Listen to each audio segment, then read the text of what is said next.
अब एलेना अपनी आंटी के सोने के बाद चुपचाप अपने घर से निकली और जंगल की तरफ जाने लगी। कुछ ही देर में एलेना बताई गई जगह पर पहुंच गई। एलेना एक पेड़ के पीछे छुपकर खड़ी हो गई और देखने लगी। तभी उसे एक जानवर की चीख सुनाई देती है। एलेना देखती है कि निकोलस उस जानवर का खून पी रहा है और तभी पूर्णमासी के चांद की रोशनी निकोलस पर पड़ती है और उसका पूरा शरीर चमक उठता है। निकोलस का ये रूप देखकर एलेना घबरा गई और जैसे ही भागने की कोशिश करती है तो उसका पैर जमीन पर पड़ी लकड़ी पर पड़ गया और एलेना गिर गई। उसके पैर से खून निकल रहा था। एलेना के खून की महक ने निकोलस का ध्यान एलेना की तरफ कर दिया। अब निकोलस अपने असली रूप में था एलेना के सामने। निकोलस के अंदर का पिशाच उसे एलेना का खून पीने के लिए मजबूर कर रहा था, लेकिन उसके अंदर बची हुई इंसानियत और एलेना के लिए उसका प्यार उसे रोक रहा था।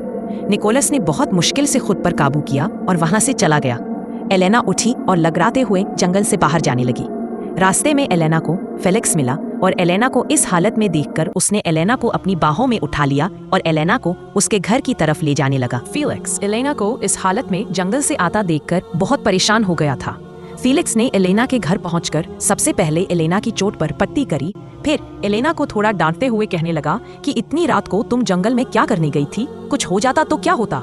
निकोलस का वो डरावना सच देखकर एलेना अभी सदमे में ही थी, तो फेलिक्स की बातों का जवाब नहीं दे पा रही थी। एलेना फिर अपने होश में आती है और फेलिक्स से कहती है कि मैं तुम्हें सब कुछ सुबह बताऊंगी, अभी बहुत रात हो गई है।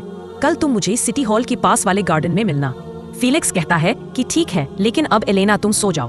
फेलिक्स के जाने के बाद अब एलेना सोच रही थी कि क्या निकोलस सच में वो शैतान है जिसे इंसानों का खून पीना पसंद है? क्या वो मुझे मारकर मेरा भी खून पीने वाला था? क्या निकोलस और मेरे बीच जो था सब झूठ था? फिर एलेना फेलिक्स के बारे में सोचने लगती है कि कैसे फेलिक्स ने आज उसकी चिंता की और कैसे उसकी मदद की। कमेंट में बताइए क्या करेगी अब एलेना निकोलस का सच जानकर। क्या निकोलस और एलेना का ये रिश्ता यही खत्म हो जाएगा? Thanks for watching. Subscribe for the next part. Please like and share this video.